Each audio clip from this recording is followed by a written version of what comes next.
Okay, ready? Dalam. Oh, ganun. Sir.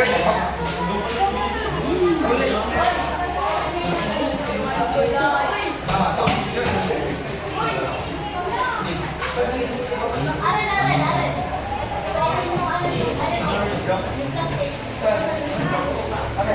Oh, ready?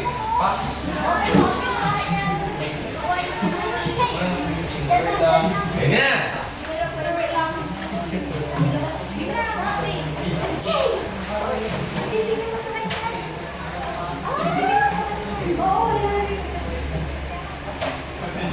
Ready na? Start na.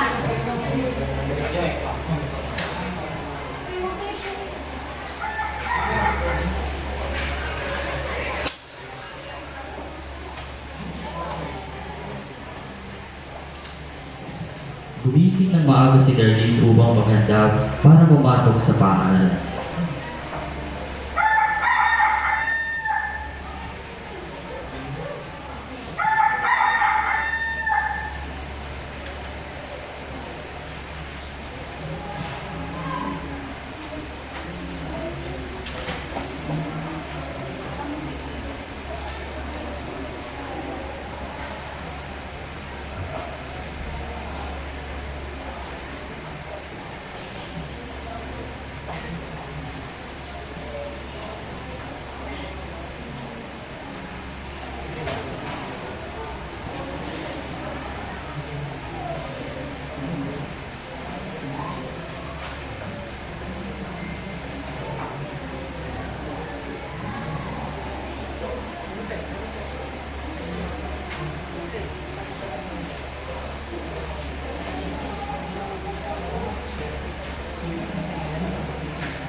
Reses na nila Darlene at may lumapit sa kanya. Ang lumapit sa kanya ay sina Michael, Vincent, at Wise.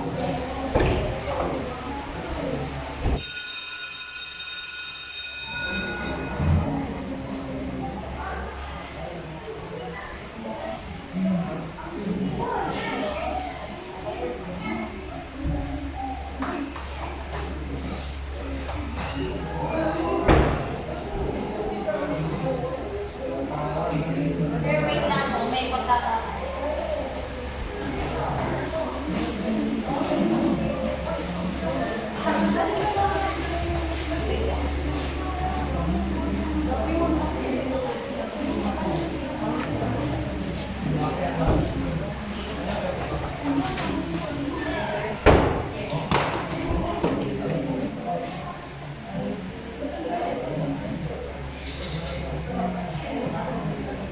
Pumasok na sa paaralan si Darlene at nabunggo siya ng isang lalaki.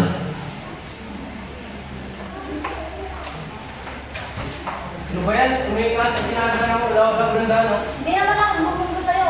Ikaw nga dyan, hindi tumiting sa daanan. Wala, sasamot ka pa. Mahimik ka lang, kaya mo masaktan.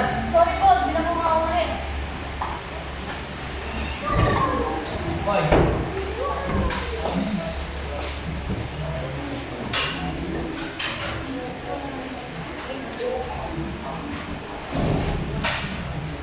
Reses na nila Darlene at may lumapit sa kanya. Ang lumapit sa kanya ay sina Michael, Vincent, at Wise.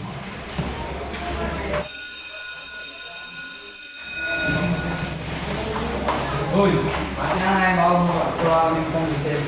Ayaw ko ma, sa akin ito. Binigyan ko sa akin. Bigay mo na lang. Susumbong ko rin sa aking guro.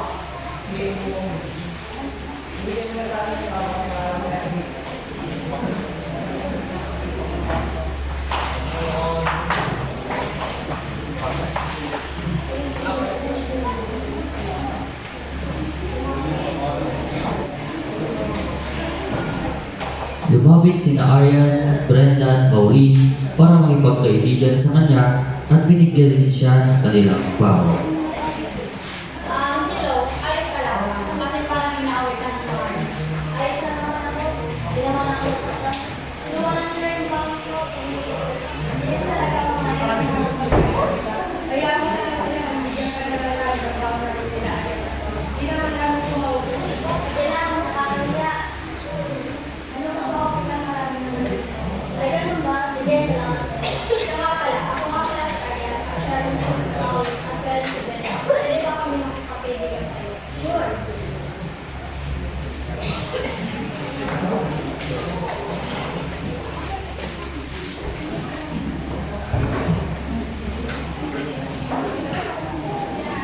Sumunod na araw ay ayun, binubuli na naman siya ni Wise, Vincent, at ni Michael.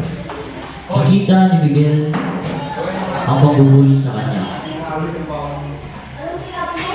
Gagawin ka ng senate nyo? Sarili kayong kami at takbet, hindi nyo gamitin. Gawin mo na lang. Susumbong kayo sa akin mo. Pre, may kinabuli doon, no? Pre, ano yan? Nakahanap ka ng babae.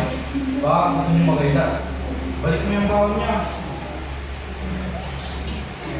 Walang sarang sa'yo. Malayo. Ano pa lang pangalan mo? Pwede ba ako mamigil? Sige, ako pala si Miguel. Ako naman si Darlene.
lagi na silang magkasama sa school at lagi silang natutulungan sa mga gawain sa school. Ano yung ginagawa mo, Darwin? Gumagawa ko na ako. Gusto mo tulungan na kita?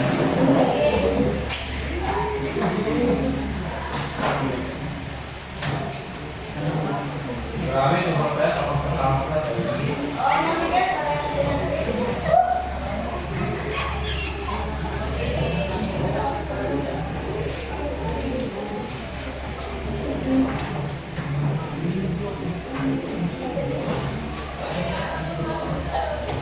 Unti-unti, habang lumilipas ang araw, napansin ni Miguel na may espesyal na siyang nararamdaman para kay Darlene na hindi niya may paliwanag.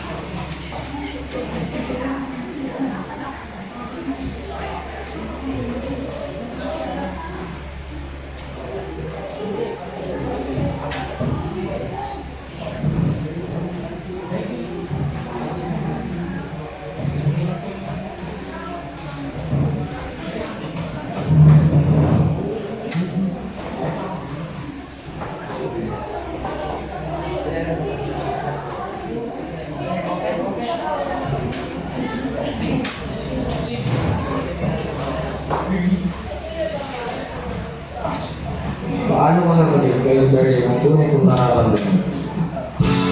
I told you that I fall, and I like the way you say my name.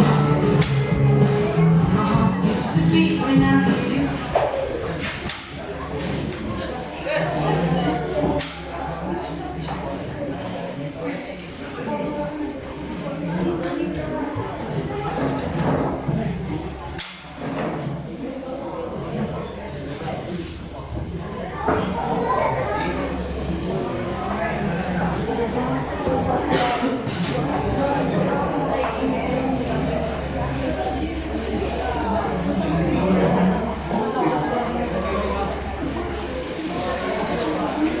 Gusto ko talaga sumingit, pero paano ko sasabihin sa kanya?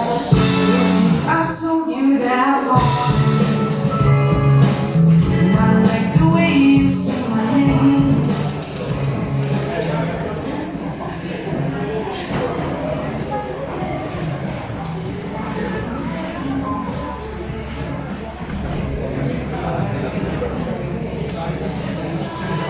Habang ang dalawang ito ay patuloy nakita sa kanilang mga araw-araw na gawain, hindi na lang maiwasang madawa ang pagkakaiba sa kanilang ugnayan. Darlene, pwede ba kitang iyan sa...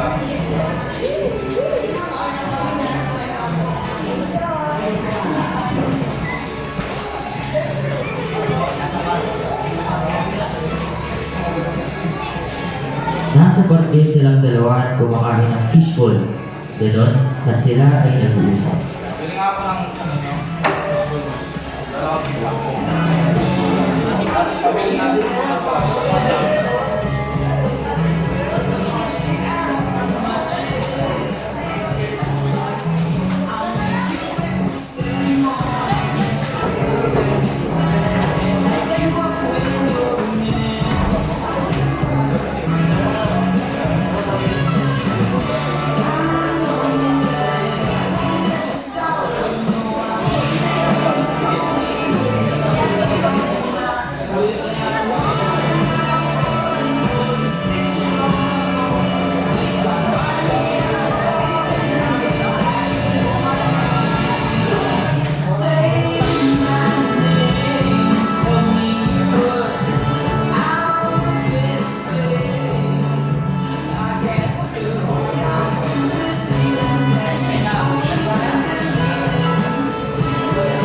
Sobrang sarap pala ng fishball natin.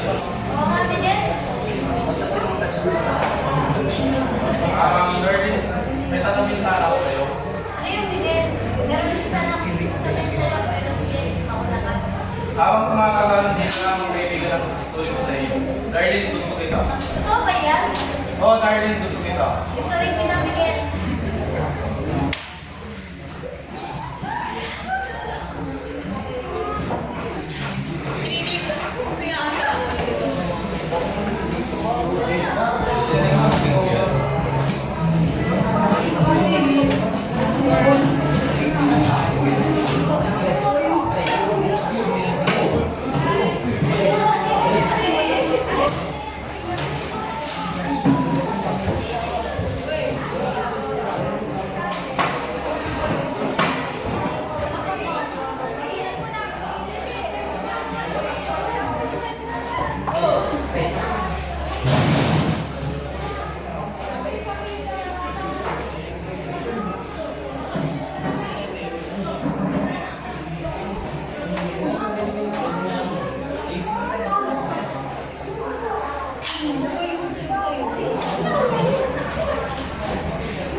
Nagluto ng hapunan si MJ at si Jeff naman ay naglalaro ng game. At si Barbie naman ay gumagawa ng tandang aralin.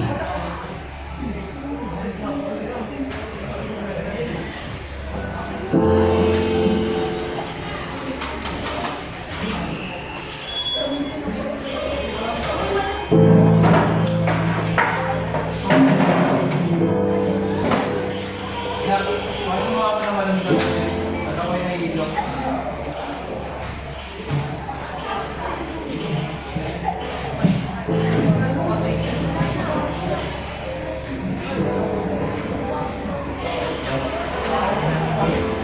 Oh, Josh, sa cellphone ka na naman. Pati mo ito gaya ng kapatid mo. Kaya mo mabuti. Ano? Gusto naman mag-aaral mo ah? Umayos lang naman po, Itay. Ayos mo yung pag-aaral mo ha. Pag ikaw bumagsak, hindi ka sa akin. Oh, yun nga pala! Kasi ka na naman! Araw-araw na yan ah! Araw-araw, isa lang naman ah. Kasi isa lang! Eh araw-araw mo uuwi kasi eh! Araw-araw. Wala, may pera ka po dyan! Anong gagawin mo naman? Bibili ko ng bigas bukas! Wala na tayong bigas! Wala pa akong pera ngayon. Mautang ka na muna. Ayan! Ubus ang pera! Palibasa kasi! Nakasaan ang pera ko sa alak! Sabi mo, mautang ka na nga lang eh. Utang na naman! Kaya ka naman! Di ko nga bayad yung utang natin ng nakaraan eh! May pangkulit ko. Sabi nga, mautang ka na nga muna eh. Dad, tigilin na po yan! Umalma muna kayo! Anak! Sabi mo yung nanay mo ah.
May mga pag-aaway ang mga magulang ni Josh sa kabilang silid habang si Josh ay nagmumuni-muni sa labas.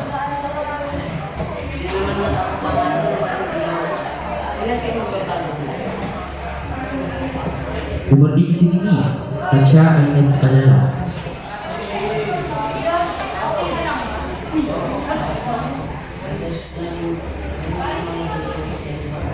Alam mo, pwede mo sabihin sa akin yung mga nangyayari.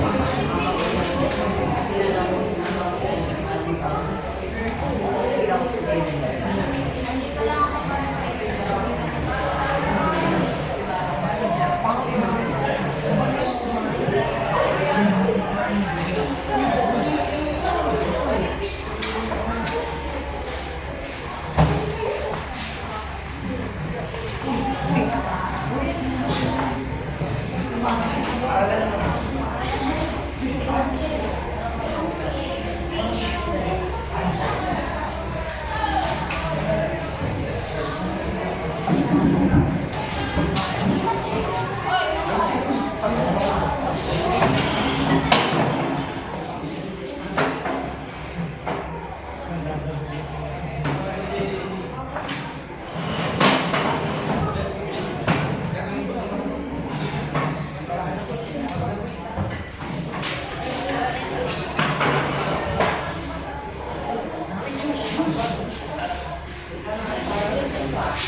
Magkasama sina Josh, Ralph at Jamie, magkaibigan sa loob ng silid-aralan habang nag-aaral.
Alam mo siguro, MJ, paano ka na lang natin ng ganyan?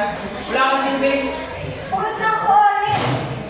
Kailangan ko na makalala ko pa rin ang direksyon na ito. Wala kang silbi.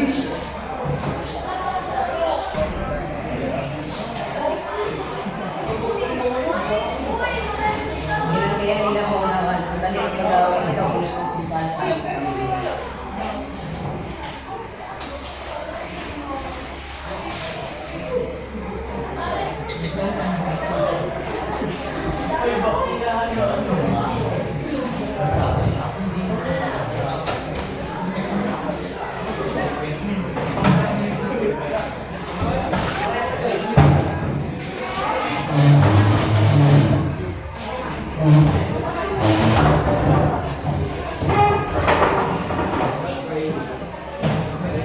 Sa labas ng bahay nila Josh,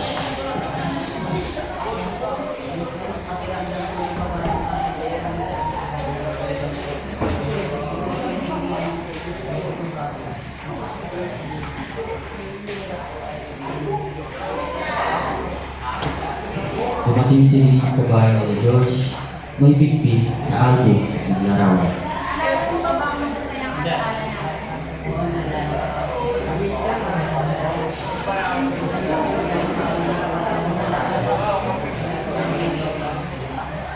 Tandaan mo, mas malakas ka talaga sa iyong iniisip at may nagmamahal sa iyo.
tayo ngayon.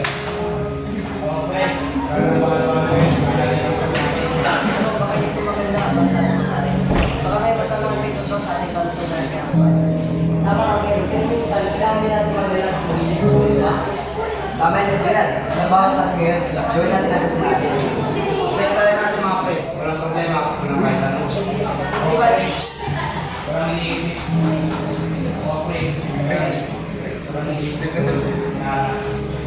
Pero di ba importante rin ang ating kinabukasan ng kalusugan? Di ba dapat natin may sala ka naman ngayon? Tama kami. Pero ngayon kami ito, tayo magpapakasala. Wala rin ba kapatan, di ba? Oo nga, Pe. Pero hindi pa kasi lang mo yung magpakasaya. Wala mawawala sa natin natin ngayon. Mga pre. Ano ba gusto ko kang gumamit ng trabaho? Hindi lang ba? Walang yan. Mga pre. Kaya mawala natin. Habang sila ay nagkakasayahan, naisip ni Mark na iyan ang kanyang mga kaibigan subukan gumamit ng pinagbabawal na lumot.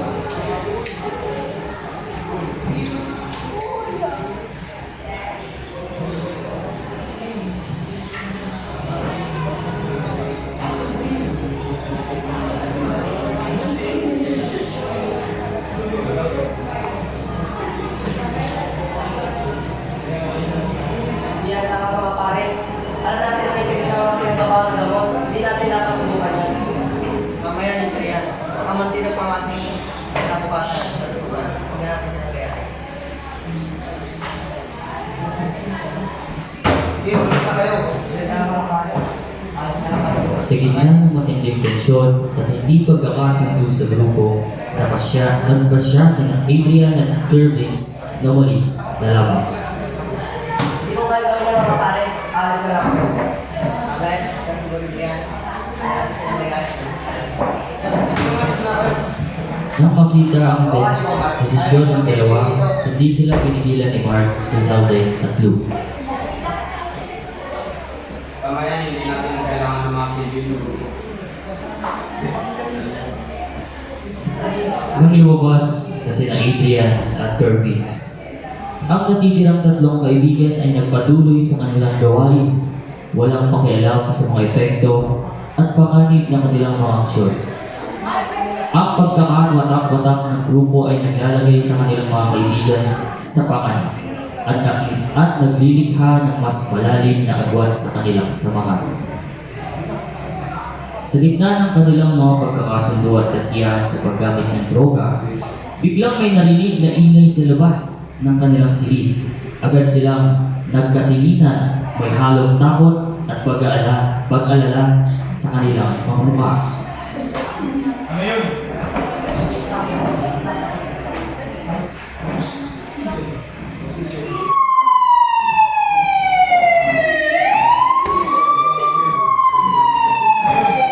Okay, sir. Kaya may tawag sa labas.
pa. Kulang ko. Marami kami. Bayaran mo bukas ha! Okay, galing. Oh, okay.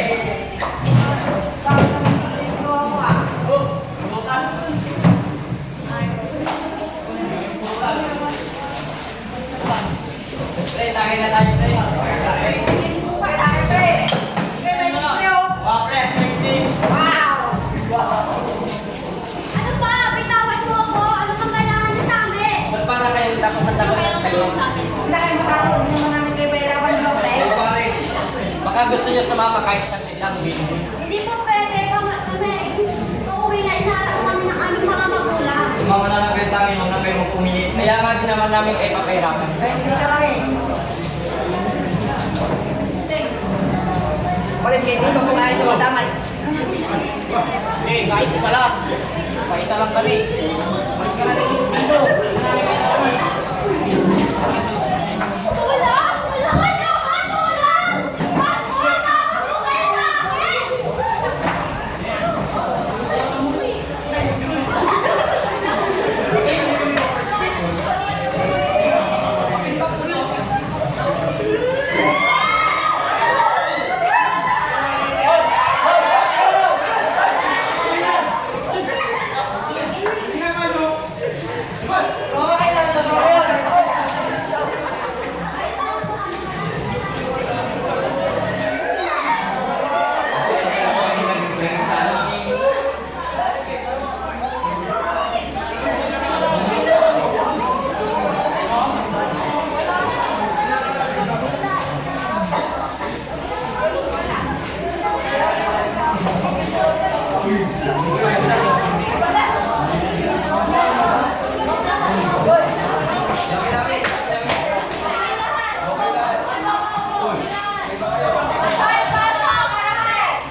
Kamu kat mo lang.